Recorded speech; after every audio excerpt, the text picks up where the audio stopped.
SpaceX, as you might have heard, reportedly planning to go public next year, telling employees that it would buy insider shares at an $800 billion valuation. Our Deirdre Bosa has more on that story in today's Tech Check. Hey, Dee.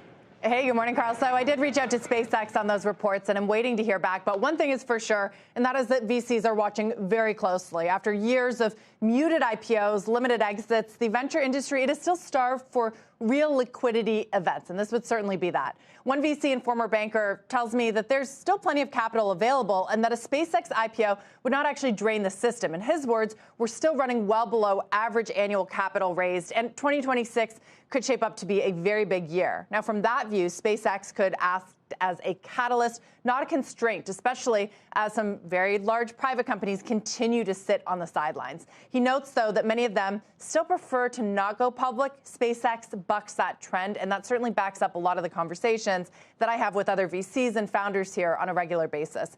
Now, Jeff Richards at Notable Capital, meanwhile, he says that the narrative around AI would be, quote, wildly different if public investors had access to financials related to some of the biggest and best private companies like Databricks, Anthropic, Waymo, Cursor, what he calls the demand side of AI. Now, Kalshi markets, they're already leaning in that direction, pricing a roughly 60% chance that SpaceX formally announces an IPO before late 2026. And that is where the real test will come in, because SpaceX, it won't just be one of the biggest listings ever. It will help set the terms for the next wave of AI IPOs and force a big question for the trade at large.